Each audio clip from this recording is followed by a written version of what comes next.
I know I'm a little bit late with this video because the news announced last week, but I wanted to jump on this as well because I've seen other people talking about it. Apple TV Plus has raised their price yet again. And I shouldn't really say yet again for them because I think they've only gone through 2 price increases since they launched. That's not too bad. But this was a rather big increase. And it got me thinking about all the other streaming services and what their increases have been over the years. I've been a subscriber to pretty much each one of the 8 major streamers since they launched. And I wanted to know how much I was paying when I originally signed up to how much I'm paying now, what that increase was, because more and more people are starting to cancel streaming services just like they cut the cord many years ago because it's just getting too expensive. It is way outpacing inflation in pretty much every other area. So I wanted to take a look at all 8 of the major streaming services to see what their increase has been since their launch. We're going to start with Disney Plus. It's one of the biggest ones out there. Everybody knows who Disney is. So, at launch, I believe in 2018, Disney Plus cost me $6.99 for the ad-free tier. Right now, for that same ad-free tier, it would be $15.99, an increase of 128.8%. That's insane. That is way higher than the annual cost inflation for just day-to-day living, which averages, I think, about 1.9% per year. So over 7 years, we would be at about 15% inflation. This is at 128.8%. Come on, Disney, you can do better than that, especially when your entire company is worth $211 billion. Do you really need that extra $2 per person, $3 per person per year? Do better. Let's take a look at Apple TV Plus next, the one that's making the news right now. When I originally had Apple TV Plus as an Apple user, I've since switched to Android, and it was a great decision. But when I originally had it, and it first rolled out, I was paying $4.99 a month to watch their streaming services. Now, they didn't have much back then, but, they did offer it. Right now, they are increasing their price to $12.99. That means since its launch, it has increased 160.3%. Thought Disney was bad? That's a lot worse. Netflix is next to look at. Its original ad-free tier was $9.99. It currently costs $17.99 for an increase of 80.1%. HBO Max. This is a good one. This is how you're going to do it if you're going to do it. HBO Max debuted at $14.99 a month, which sounds crazy. When Disney launched at $7, Apple TV at $4, Netflix at $10, why did HBO Max launch at such a high price point? Well, that's because right now it actually only costs $16.99 for HBO Max. Since their launch, they have only increased by $2. They started at a higher price point because they knew that's what it was going to take to sustain this business model. And they didn't want to confuse the consumer by having yearly price increases and increasing by almost 200%. In fact, HBO Max, since its launch, has only increased by 13.3%. Paramount Plus started at $9.99. It is now increased to $12.99, which is a 30% increase. Amazon Prime Video started at $9, $8.99. But now, if you want ad-free, you have to pay another $2.99 on top of that. They actually don't have it like as a separate tier. It's you pay for your base Amazon account, and then you add $2.99 for the ad-free streaming. Which also doesn't make sense to me because most of the movies that they have, you still have to rent or buy. Amazon's not doing this very well. But that $2.99 increase over the years is only a 33.3% increase overall. Peacock was $9.99 starting. It's now $16.99 for a 70.1% increase. And Hulu started a little higher at $11.99, but for some reason, Hulu has jumped up $7 since its launch to $18.99 with a 58.4% increase. And I'm sure a lot of you out there remember that Hulu actually, if we wanted to break this down at all, was free when it first debuted. If you missed their TV show on a Tuesday, you could sign into Hulu for free on a Wednesday and check out the show that you missed. Sometimes it would be a 2-3 day delay before it aired, but you would always be able to check out that episode that you missed on Hulu for free either next day or just a few days later.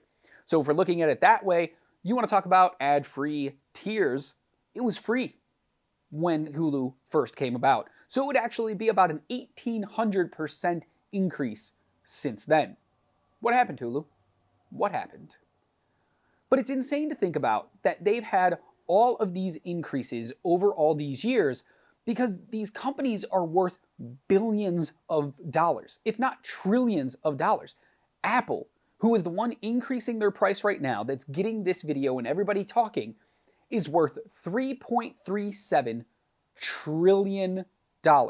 That's trillion with a T.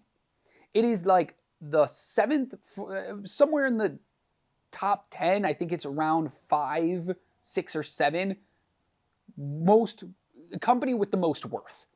And yet they're increasing their price. Why? What are you trying to offset? You're already worth more money than anybody in the world could possibly imagine, but you're charging your consumers more now when you don't offer that much product. That's the thing about these streaming services too. Their prices keep going up, but they keep taking stuff off the streaming. So you're paying more for less product. Make it make sense. So I wanted to go a little bit deeper, and I wanted to look at live TV as well.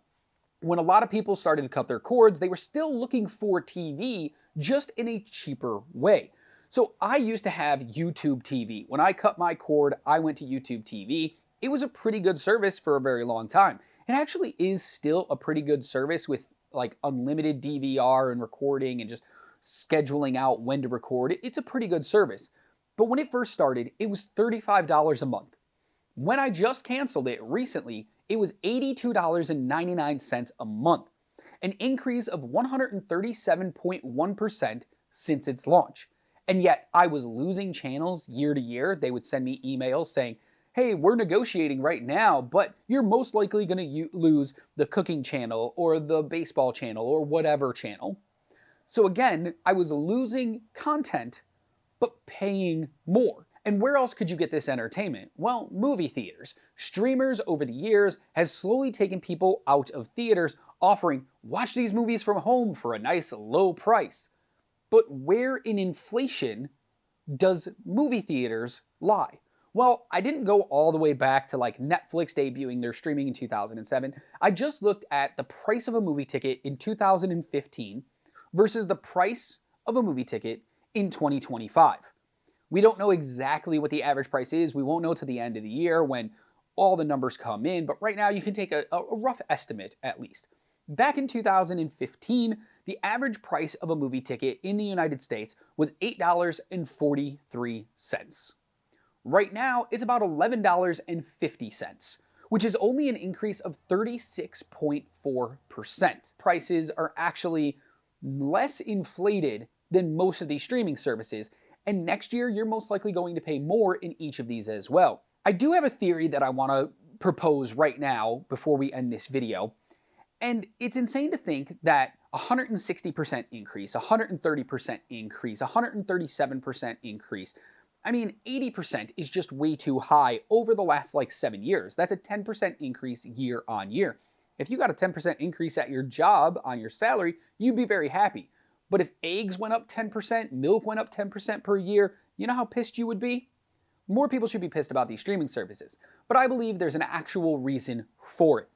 Most of these companies understood that streaming service models are not actually profitable, that they were going to lose money up front.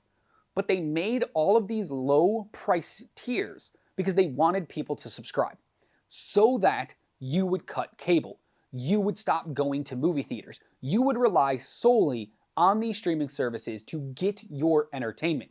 Once they had you for the first year and a half, 2 years, whatever their low price was, once they had you for that, they could charge you whatever they wanted going forward because you're hooked. They have you on the line now and you're not going anywhere. You want to watch Hocus Pocus 2 or 3 or whatever, you have to have Disney Plus, no matter what. It won't be anywhere else. So you'll be willing to pay that $20 a month, even though for the same exact content, just 5 years ago, you were only paying $10. They got you. Hook, line, and sinker. So it's just insane that They wanted to basically lie to you up front and say you can get it for a great cost. It's the cheaper alternative to cable TV and to going to the movie theaters. And now, it costs more than anything else. If you get every single one of these streaming services, you are paying hundreds of dollars per month to watch some movies. And they're movies, most of the time, you've already seen. Tell me your kids haven't watched K-pop Demon Hunters 5,000 times. You basically paid for Netflix this month so they could watch that movie on repeat. If you would have bought the physical disc for 30 bucks, you could watch it for the rest of your life for 30 bucks. But that's how streaming services get you. Let me know in the comments your thought on the Apple TV Plus price increase and just all the streaming services in general. Next time I see you, we'll talk about something else. Until then, remember to be good to yourself, kind to others, and keep watching movies.